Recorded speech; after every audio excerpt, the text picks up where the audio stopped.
ربنا وابعث فيهم رسولا منهم يتلو عليهم آياتك ويعلمهم الكتاب والحكمة ويزكيهم إنك أنت العزيز الحكيم۔ پچھلے چند جمعوں سے حضرت ابراہیم علیہ السلام کا ذکر چل رہا ہے، اور پچھلی جمعہ شریف پر میں نے غالباً حضرت ابراہیم علیہ السلام کا عراق سے شام کی طرف سفر کا ذکر کیا تھا، اور اس کے اندر ابراہیم علیہ السلام کو جو آگ میں ڈالا گیا اس کی کچھ حکمتیں بیان کی تھیں کہ ابراہیم علیہ السلام کو آگ میں کیوں ڈالا گیا۔ مثلاً وہ جو اتنی بڑی آگ لگائی گئی اس قلعے کے اندر، جس کے قریب سے گزرنا مشکل تھا، اور ایک کیٹاپلٹ کے ذریعے، ایک منجنیق کے ذریعے ابراہیم علیہ السلام کو اس آگ کی طرف پھینکا گیا، کیونکہ اس آگ کے قریب سے کوئی گزر نہیں سکتا تھا۔ اور پھر کیا کہتی ہیں، اللہ کا یہ فرمانا، یا نار کونی بردم و سلاما علی ابراہیم، کہ اے ابراہیم، اے آگ ابراہیم پر ٹھنڈی ہو جا، اور صرف ٹھنڈی نہ ہو، سلامتی والی ہو جا۔ تو یہ فرمانا، ان ساری چیزوں کی ضرورت کیا تھی؟ اللہ چاہتا تو اللہ نمرود کو اس قابل ہی نہ بناتا کہ وہ ابراہیم علیہ السلام کو پکڑ سکے۔ نمرود کے سپاہی ابراہیم علیہ السلام کو قید کر سکیں، قید کر کر وہاں پہ لے جا کے بند کر سکیں۔ وہ سارا معاملہ جو ان سے ابراہیم، اللہ تعالیٰ نمرود کو اتنی طاقت ہی نہ دیتا۔ بھئی بعد میں جو اس آگ کو ٹھنڈا کرنا تھا اور کہنا تھا، یا نار کونی بردم و سلاما علی ابراہیم، بہتر تھا اس سے پہلے اللہ تعالیٰ ایسا انوائرمنٹ ہی نہ پیدا کرتا، بلکہ ایسا انوائرمنٹ پیدا کر دیا گیا کہ نمرود ان کے خلاف ہو گیا۔ سپاہیوں کو کہا کہ جا کر پکڑ لو ابراہیم کو اور لے جا کر اس قلعے میں بند کر دو، اب لکڑیاں اکٹھی کرو، سارے جنگلوں کی لکڑیاں اکٹھی کرو، لکڑیاں ڈالو وہاں پر، اور ایک آگ لگاؤ، اور اب ابراہیم کو اس کے اندر پھینکو۔ پھر جبرائیل کا آنا، ان سے عرض کرنا ابراہیم علیہ السلام کے سوا، اللہ یہ سارا بھی بعد میں جو کہنا تھا کہ آگ ٹھنڈی ہو جائے، تو اللہ ان کو جانے ہی نہ دیتا ادھر، جانی، وہ تو ہر چیز پر قادر ہے، وہ ہر چیز پر قادر ہے۔ تو میں نے پچھلے جمعہ کے اوپر میں نے اس کے اوپر کچھ نکات عرض کرنے کی کوشش کی تھی کہ پہلی بات تو یہ ہے کہ یہ سارا جو ایک ماحول پیدا کیا گیا اور بنایا گیا جو ان سے، پہلی بات تو یہ ہے کہ بتانا مقصود یہ تھا آنے والی قوموں اور امتوں کو کہ اللہ کے جو بندے ہیں وہ اللہ کی خاطر جان قربان کرنے سے ذرہ برابر بھی نہیں ڈرتے۔ اسی لیے جبریل علیہ السلام نے جب کہا تو کیا آگے سے جواب ہے؟ فرمایا میں کیوں عرض کروں؟ فرمایا نہیں آپ عرض کریں، میں کیوں عرض کروں بھائی؟ وہ میرے حال سے اتنا، میرے کلام سے زیادہ واقف ہے کہ میں جو اس کو کہوں، وہ میرے حال سے، میرے کلام سے زیادہ واقف ہے۔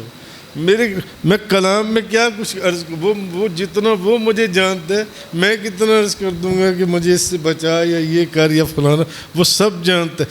کرنے والا تو وہ خود ہی ہے، سارا کچھ کروا بھی وہ خود ہی رہا ہے، خود ہی کروا رہا ہے، تو میں کیوں عرض کروں؟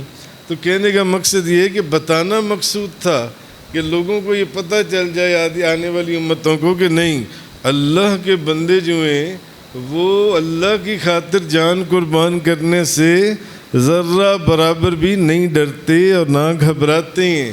اور دوسرا بتانا مقصود یہ تھا کہ آگ جو ہے بذات خود اس میں جلانے کی طاقت نہیں ہے۔ آگ کے اندر آگ اللہ کے حکم سے جلاتی ہے۔ مثلاً کسی کے لیے آگ اپنی تپش کو ظاہر کرتی ہے اور کسی کے لیے آگ اپنی ٹھنڈک کو ظاہر کرتی ہے۔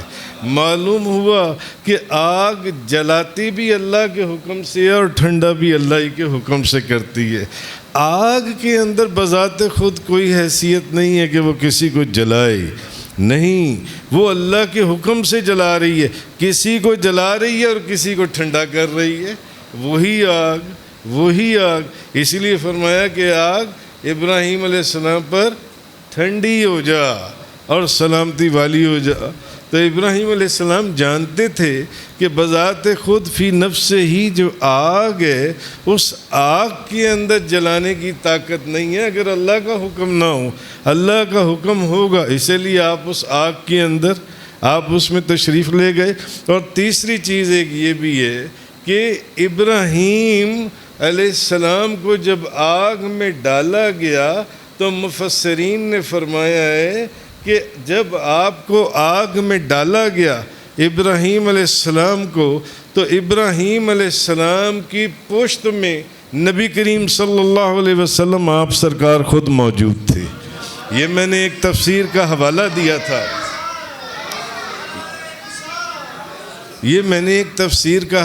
دیا تھا، کہ ابراہیم علیہ السلام کی پشت میں نبیوں کا تاجدار موجود تھا۔ وہ بے شک خود بھی نبی تھے، حضور کے جد انبیاء میں سے تھے، مگر ان کی پشت میں نبی پاک صلی اللہ علیہ وسلم موجود تھے، اور بعض حدیثوں میں حضور کا نور موجود تھا، کیونکہ حضور پاک پشتوں میں پاک رحموں کے اندر منتقل ہوتے چلے آئے حضرت عبداللہ تک۔ تو حضرت عباس نے غزوہ تبوک سے واپسی کے اوپر جو اشعار پڑھے تھے ان میں ایک شعر کا ترجمہ ہی یہی تھا کہ یا رسول اللہ، فقط حضور کو خوش کرنے کے لیے، حضور کو راضی کرنے کے لیے حضرت عباس نے کیسے کلمات پڑھے۔ یہ وہ آداب اور محبت کا ایک انداز اور ایک تصویر ہے۔ نبی کریم صلی اللہ علیہ وسلم نے بھائی کو بھائی کی عزت کا حکم دیا، بیٹے کو باپ کی عزت کا حکم دیا۔ ہم سمجھتے ہیں ایک مرید کو اپنے پیر و مرشد کی عزت کا حکم دیا گیا، مگر آج نہ بھائی بھائی کی عزت کرتا ہے، نہ بیٹا باپ کی عزت کرتا ہے۔ کتنی ہمارے سامنے ایسی مثال نہیں ہے۔ نہ آج تو وہ وقت ہے کہ مرید اپنے پیر و مرشد کی عزت نہیں کرتا، وہ ایسی بات پیر و مرشد کے منہ کے اوپر کرتا ہے کہ جس سے پیر و مرشد کے دل کو تکلیف اور آگ لگ جائے جن سی ہے۔ آج تو حالات تبدیل ہو گئے بعض جگہوں کے اوپر، مگر ہر طرح کے لوگ نہیں، اچھے لوگ بھی موجود ہیں، ہر طرح کے لوگ موجود ہیں۔ حضرت عباس نے غزوہ تبوک کے اوپر وہ شعر کیا پڑھا تھا حضور کو خوش کرنے کے لیے؟ حضرت عباس نے فرمایا یا رسول اللہ، ابراہیم علیہ السلام جو آپ کے دادا ہیں ان کو آگ جلا کیسے سکتی تھی، کیونکہ ان کی پشت میں آپ موجود تھے۔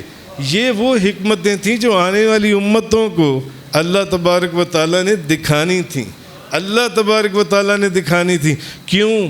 اس لیے کہ تاکہ لوگ سمجھ جائیں کہ جو آگ ہے، آگ بھی اللہ کے نبی اور اللہ کے رسول کو پہچانتی ہے، آگ بھی جانتی ہے کہ یہ اللہ کا رسول ہے، یہاں میں نے اس کو جلانا نہیں ہے، یہاں پر میں نے ٹھنڈک پیدا کر دینی ہے۔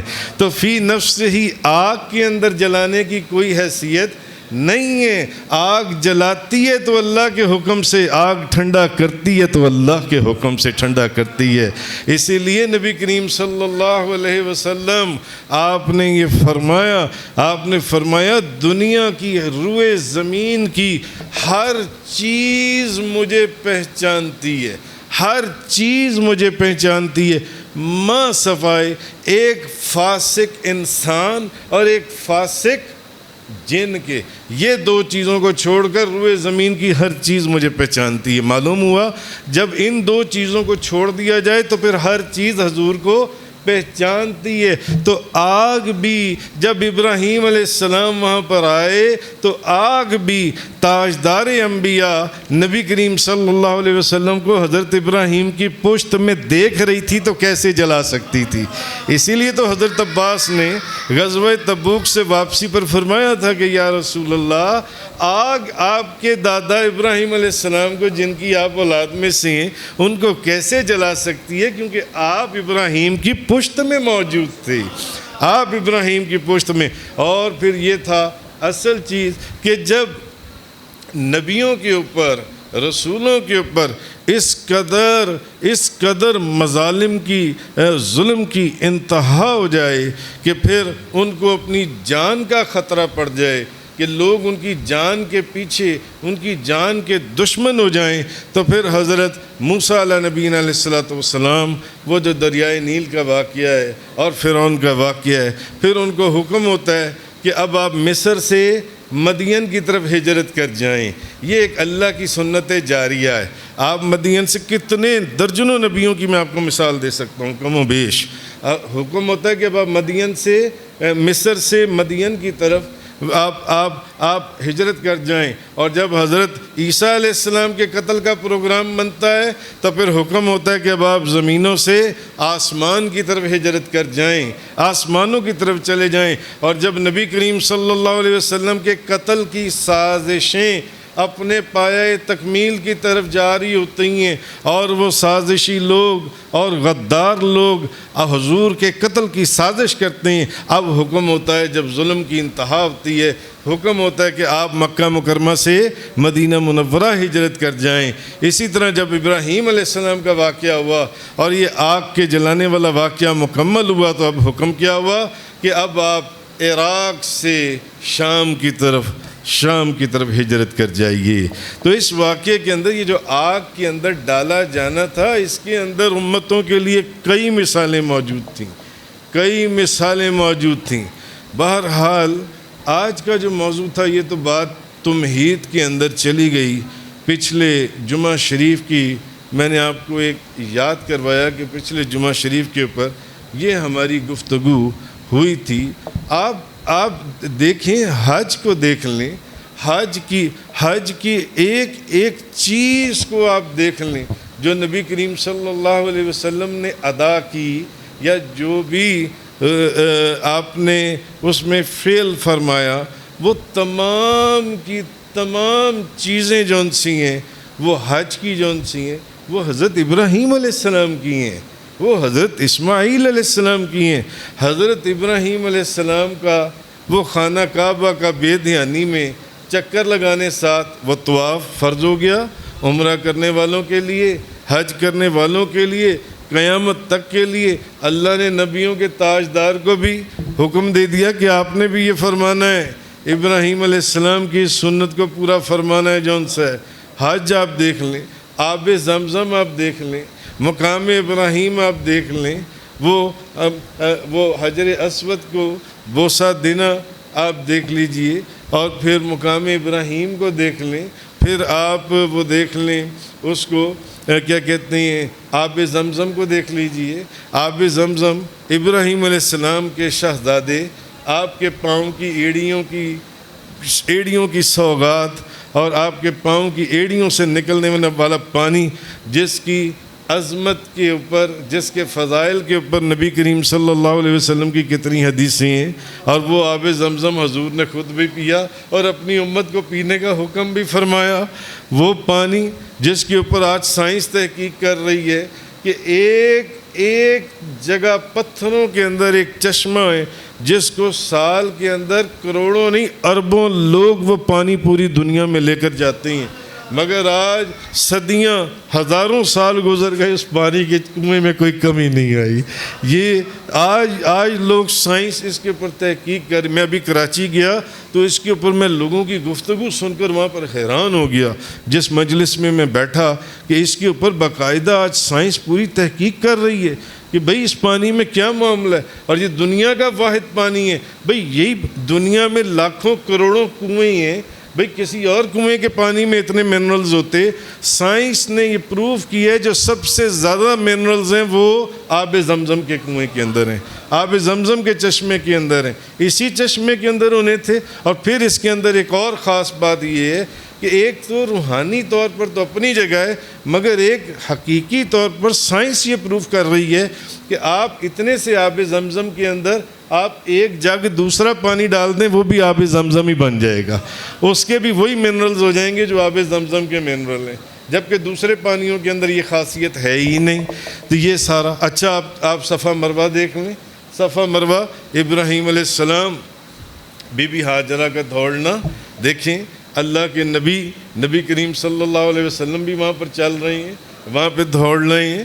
آج یہ سارا کچھ اچھا چلیں یہ تکبیر تشریق آپ دیکھ لیجئے، تکبیر تشریق یہ جو 9 ذوالحجہ سے 13 کی عصر تک آپ پڑھتے ہیں، کیا پڑھتے ہیں؟ اللہ اکبر لا الہ الا اللہ واللہ اکبر اللہ اکبر وللہ الحمد، یہ آپ پڑھتے ہیں ہر نماز کے بعد، ایک دفعہ پڑھنا واجب ہے اور 3 مرتبہ پڑھنا مستحب ہے، یہ آپ پڑھتے ہیں، سب امت مسلمہ پڑھتی ہے۔ اب یہ کیا ہے؟ کبھی آپ نے سوچا یہ کیا ہے؟ یہ ہے کہ جس وقت حضرت ابراہیم علیہ السلام نے حضرت اسماعیل علیہ السلام کو لٹا دیا اور چھری ان کے گلے کے پر رکھ دی، کس نے؟ ابراہیم علیہ السلام نے۔ کس کے گلے پر؟ اسماعیل علیہ السلام کے گلے کے اوپر۔ تو جبریل علیہ السلام نے فرمایا اللہ اکبر اللہ اکبر، ابراہیم علیہ السلام نے فرمایا لا الہ الا اللہ واللہ اکبر، اسماعیل علیہ السلام نے فرمایا اللہ اکبر وللہ الحمد۔ یہ بتاؤ یہ جو نبی کریم صلی اللہ علیہ وسلم پڑھ رہے ہیں یہ کس نے پڑھا تھا؟ یہ سب، یہ قربانی، یہ انداز، یہ سب سے بڑھ کر اور اوپر چلے جائیے۔ 5 نمازوں کے اندر ہر تشہد میں آپ ابراہیم علیہ السلام اور ان کی آل اولاد کا ذکر کیے بغیر نماز ہی نہیں ہوتی۔ جب تک ابراہیم علیہ السلام کا ذکر نہ کریں اس وقت تک نماز ہی نہیں ہوتی۔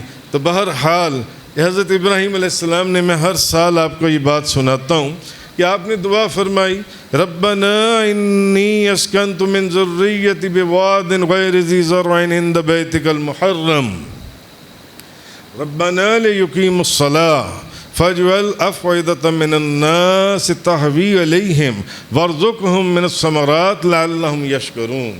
یہ ابراہیم علیہ السلام نے دعا فرمائی تھی جب حضرت اسماعیل علیہ السلام کو اس چٹیل میدان میں بی بی ہاجرہ کے پاس چھوڑ کر جا رہے تھے کہ اے میرے رب، میں نے اپنی اولاد ایک وادی میں بسائی ہے، اس وادی میں کھیتی نہیں ہوتی، اس وادی میں کھیتی نہیں ہوتی، تیرے حرمت والے گھر کے پاس اے ہمارے رب۔ اب انہوں نے 3 دعائیں فرمائیں ابراہیم علیہ السلام نے کہ ان کو نماز پر قائم رکھ، ان کو نماز پر قائم رکھ اور لوگوں کے دلوں کو ان کی طرف پھیر دے، لوگوں کے دلوں کو ان کی طرف پھیر دے، اور تیسرا یہ کہ ان کو پھل کھانے کو دے تاکہ یہ احسان مانے۔ یعنی 3 دعائیں ابراہیم علیہ السلام نے فرمائیں۔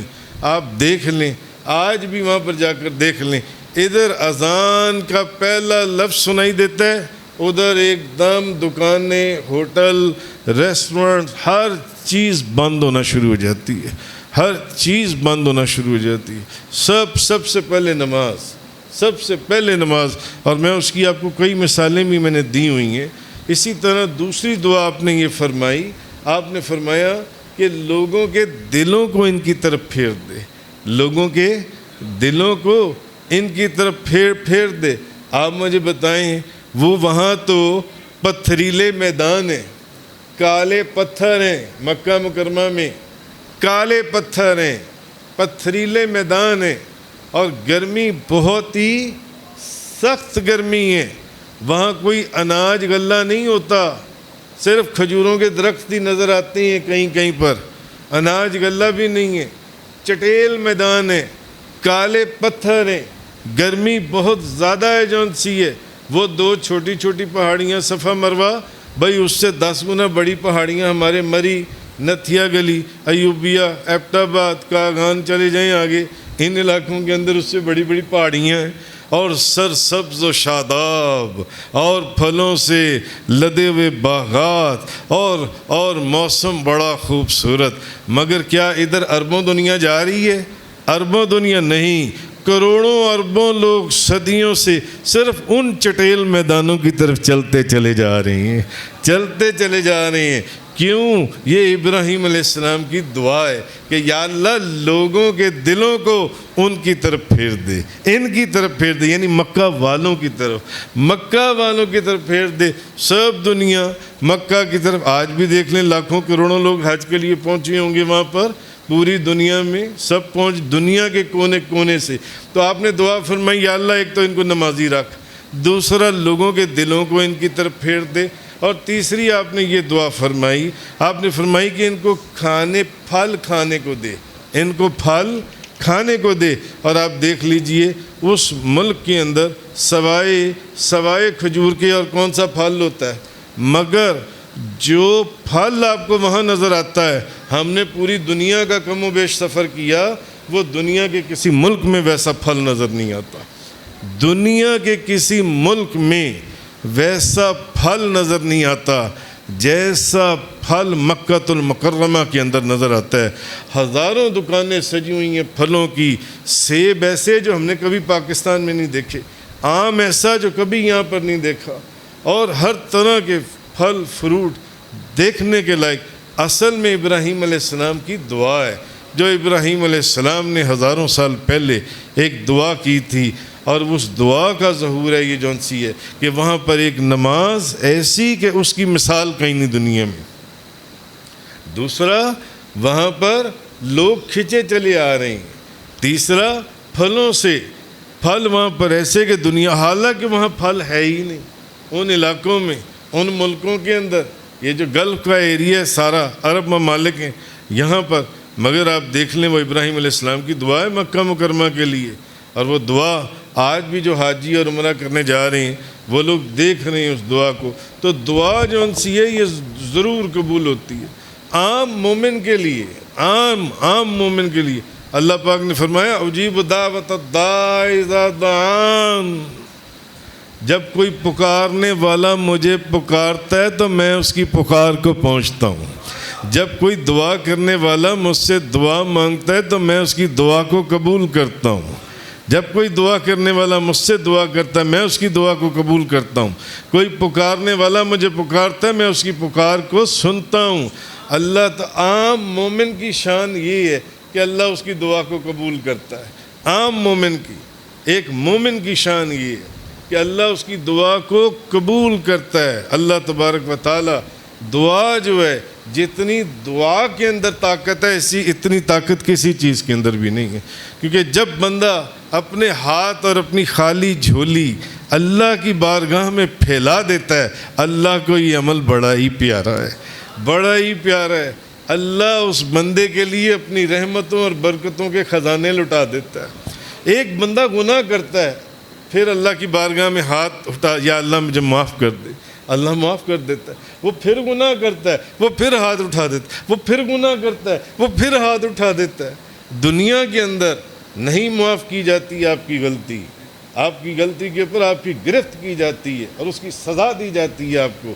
مگر اللہ کی بارگاہ ایک ایسی خوبصورت بارگاہ ہے کہ بندہ بار بار گناہ کرتا ہے، کبھی چوری کرتا ہے، کبھی زنا کرتا ہے، کبھی رشوت لیتا ہے، کبھی جھوٹ بول، اللہ ہر دفعہ اس کو جب بھی وہ معافی مانگتا ہے اللہ تعالیٰ اس کو اس کے گناہوں کی معاف دعا کی اندر. اچھا نبی پاک صلی اللہ علیہ وسلم کو آپ دیکھ لیں، قدم قدم کے اوپر حضور نے اپنی امت کو دعائی سکھائی ہے.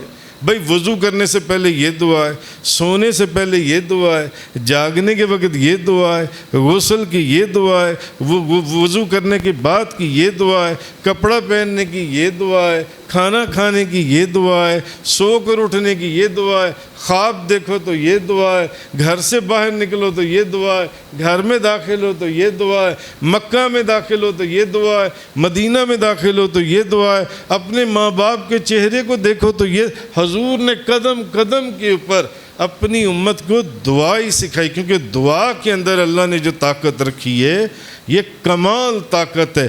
اسی لیے جو بھی میں نے شعر پڑھا، نبیاں تے ولیاں دے در تے مقبول دعاواں ہوندیاں نے، ہر وقت نے جد نینا دے پھر معاف خطاواں ہوندیاں نے۔ دعا کے اندر اتنی طاقت، ہم کیوں اللہ کے ولیوں سے دعا کرواتے ہیں، کیوں اللہ کے ولی کے پاس جاتے ہیں؟ آج ایسے بدبخت اور ایسے خراب لوگ پیدا ہو گئے جو لوگوں کو اولیاء اللہ سے دور کر رہے ہیں۔ آپ دیکھ ہی رہے ہیں میڈیا چینل، سارا یوٹیوب، فضولیات، ان میں ایسی چیزیں بھری پڑی ہیں، آپ دیکھیں۔ مگر نبی کریم اللہ کے ولی سے دعا کروانا یہ اللہ کے نبی بلکہ نبیوں کے تاجدار کی سنت ہے۔ نبی کریم صلی اللہ علیہ وسلم نے حضرت عمر فاروق اور حضرت علی کو وصیت فرمائی اور نصیحت کی کہ میرے بعد جب ملک شام فتح ہوگا، میں تو دنیا سے پردہ کر چکا ہوں گا، میں تو دنیا سے پردہ فرما چکا ہوں گا، اس وقت وہاں جانا اور ایک اویس نام کا فقیر ہے، اس فقیر سے میری امت کے لیے دعا کروانا، اس فقیر سے میری امت کے لیے دعا کروانا۔ معلوم وہ فقیر کوئی صحابی تھا؟ ہاں، وہ کوئی نہیں، اللہ کے ولی تھے۔ اللہ کے ولی سے دعا کروانا نبی کریم صلی اللہ علیہ وسلم کی سنت ہے۔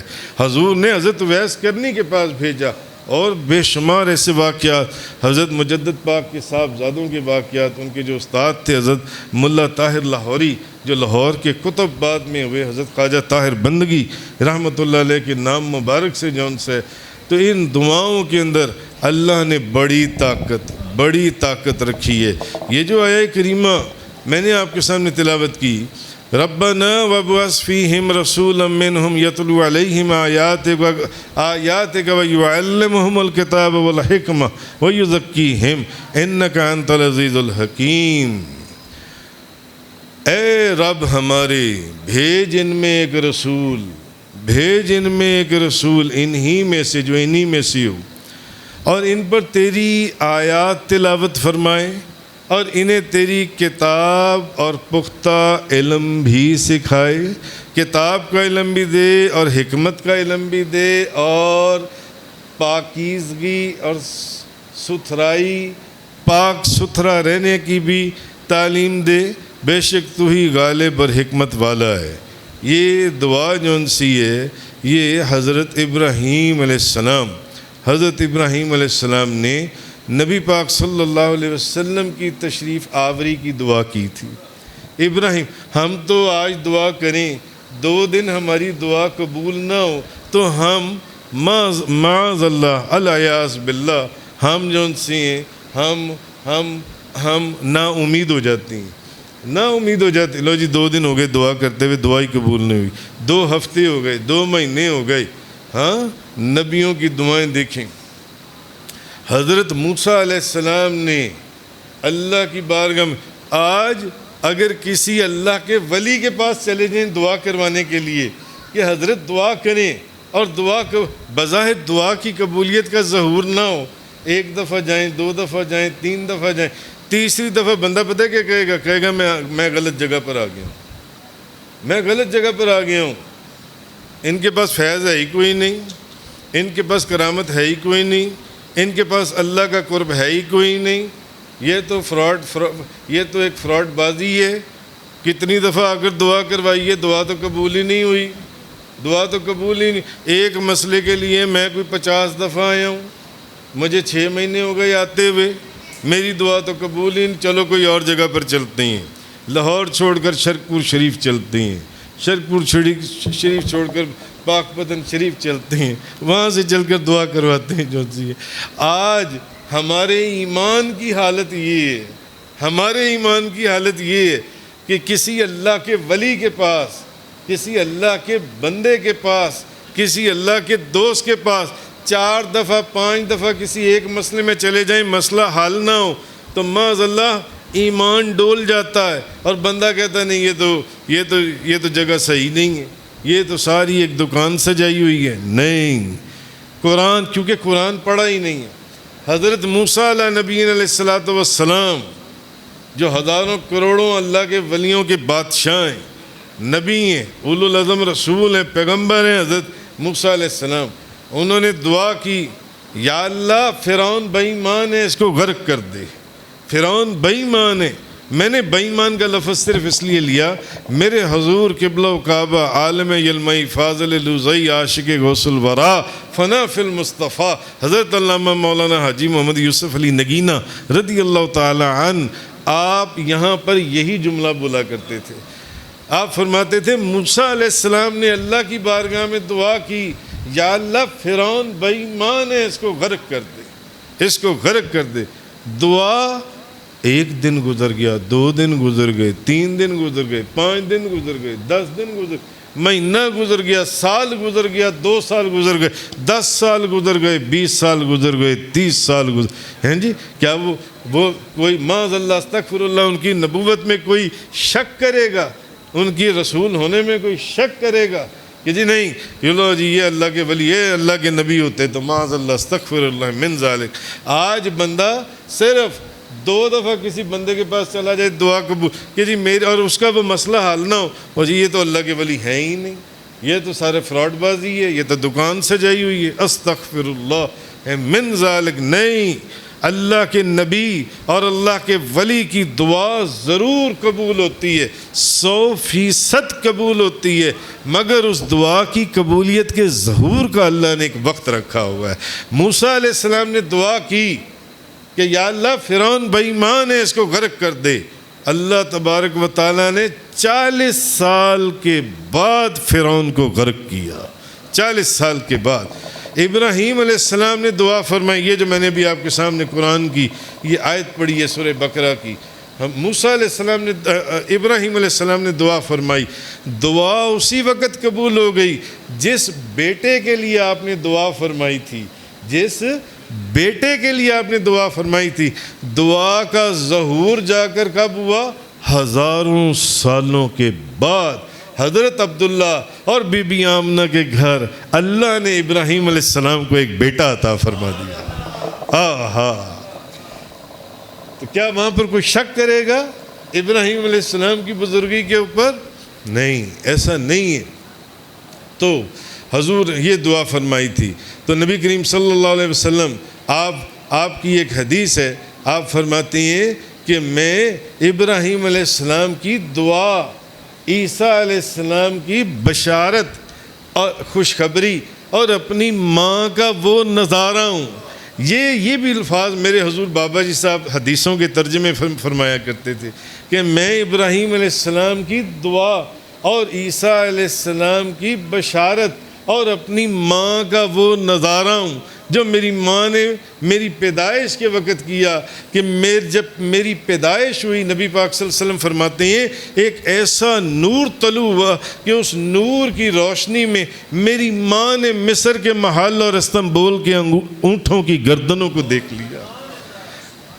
آہا، نظرت الی بلاد اللہ جمعان کخردلۃ الی حکم اتصالی، میں نے اللہ تعالیٰ کے تمام شہروں کی طرف نظر دوڑائی، وہ میری آنکھوں میں رائی کے دانے کے برابر سما گئے۔ جن کے شہزادے شیخ عبد القادر جیلانی کی نگاہ کا یہ عالم ہو، ان کی ماں کی نگاہ کا کیا عالم ہوگا؟ اور خود اس تاجدار انبیاء حضرت محمد مصطفیٰ صلی اللہ علیہ وسلم آپ سرکار کی نگاہ کا عالم کیا ہوگا؟ ہاں؟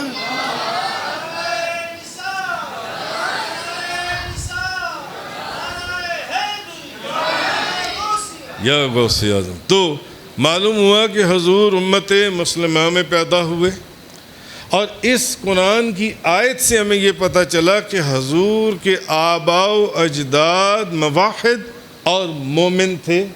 اس قرآن کی آیت سے جو بدبخت یہ کہتی ہیں کہ حضور کے آباء و اجداد میں معاذ اللہ گناہ گار اور کافر بھی موجود تھے، نہیں، اس آیت سے ہمیں یہ پتہ چلا۔ تو ابراہیم علیہ السلام کی دعا قبول ہوئی اور اللہ نے آپ کے والدین بلکہ تمام آباء و اجداد کو شرک اور کفر سے پاک اور صاف رکھا۔ کیوں حضور نے فرمایا میں پاک پشتوں سے، پاک رحموں کے اندر میں منتقل ہوتا چلا آیا ہوں؟ تو ابراہیم علیہ السلام نے نبی پاک صلی اللہ علیہ وسلم کے لیے بہت سی دعائیں فرمائیں، اور اللہ نے لفظ با لفظ وہ ساری کی ساری دعائیں قبول فرمائیں۔ مثلا انہوں نے فرمایا کہ حضور مومن جماعت میں پیدا ہوں۔ حضور مومن جماعت یعنی اس کی کئی حدیثیں بیان ہو چکی، کئی آیات سے ثابت ہو چکا۔ پھر حضور مکہ معظمہ میں پیدا ہوں، وہیں پر دعا، حضور مکہ معظمہ میں ہی پیدا ہوئے، اور وہ یہ جس بیٹے کے لیے دعا کی، یہ بھی دعا کی کہ وہ صاحب کتاب بھی ہو اور رسول بھی ہو۔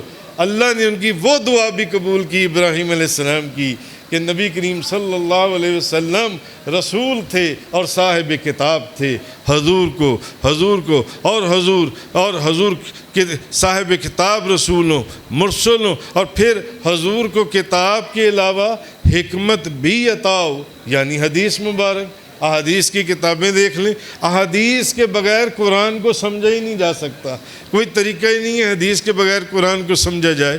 تو تمام حضور تمام جہان کے معلموں کہ سب ان سے سیکھیں، کوئی حضور کسی سے نہ سیکھیں ماں سوائے پروردگار کے، حضور سیکھیں تو صرف اللہ تبارک و تعالیٰ سے۔ اور پھر ابراہیم علیہ السلام نے دعا فرمائی کہ حضور کے پاس بیٹھنے والے سب مومن ہوں، تو جو بندہ صحابہ کرام کے ایمان میں ایک ریت کے ذرے کے برابر بھی شک کرے وہ خود بے ایمان اور بے ایمان ہو سکتا ہے، مگر حضور کے پاس بیٹھنے والے جو ان سے ہیں وہ 100% مومن اور ایمان والے اور اللہ اور اس کے رسول کے پسندیدہ اور بزرگ اور قرب والے لوگ موجود ہیں جو ان سے ہیں، وہ تمام صحابہ کرام جو ان سے ہیں۔ کوئی صحابہ کرام کے اندر فاسق بھی نہیں ہے، فاجر بھی نہیں ہے، مگر جو لوگ ان کو فاسق اور فاجر کہنے یا ایسے دلائل پیش کرتے ہیں، جس گند کے ساتھ آج یوٹیوب بھرا پڑا ہے جون سا ہے، وہ خود گندے فاجر اور فاسق ہو سکتی ہیں۔ حضور کے صحابہ کے اندر ہم تصور بھی نہیں کر سکتے۔ تو جس خوش نصیب جماعت کو حضور جیسا مزکی مفتی احمد یار خان نعیمی فرماتے ہیں پاک صاف اور تعلیم دینے والا وہ جماعت کیسی پاک ہوگی، ان میں کیسے کوئی فاسق اور فاجر ہو سکتا ہے؟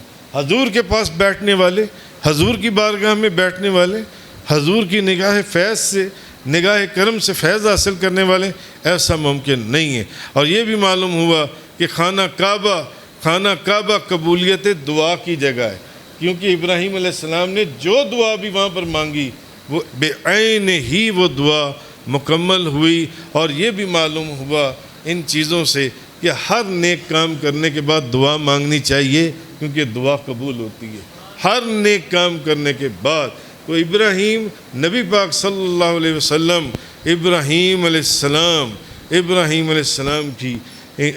السلام کی کیا کہتی ہیں دعائیں، حضور نے فرمایا میں ابراہیم علیہ السلام کی دعاؤں اور میں عیسیٰ علیہ السلام کی بشارت ہوں، خوشخبری۔ بشارت کس کو کہتی ہیں؟ خوشخبری کو۔ وَمُبَشِّرًا بِرَسُولٍ يَأْتِي مِن بَعْدِهِ اسْمُهُ احمد، کہ میں تمہیں خوشخبری سناتا ہوں اے میری امت۔ عیسیٰ علیہ السلام نے فرمایا میرے بعد ایک نبی آ رہے ہیں جن کا نام احمد ہے، یہ نہیں فرمایا کہ ان کا نام احمد ہوگا، فرمایا میرے بعد ایک نبی آ رہے ہیں جن کا نام احمد ہے۔ فرمایا میں ابراہیم علیہ السلام کی دعاؤں، میں عیسیٰ علیہ السلام کی بشارت ہوں، اور میں عیسیٰ علیہ السلام کی بشارت ہوں، اور میں اپنی ماں کا وہ نظارہ ہوں جو میری ماں نے میری پیدائش کے وقت کیا جو ان سے ہے۔ تو اللہ تعالی ہمیں حق بیان کرنے، سننے، سمجھنے اور اس پر عمل کرنے کی توفیق عطا فرمائے۔ وآخر الدعوانا ان الحمدللہ رب العالمین۔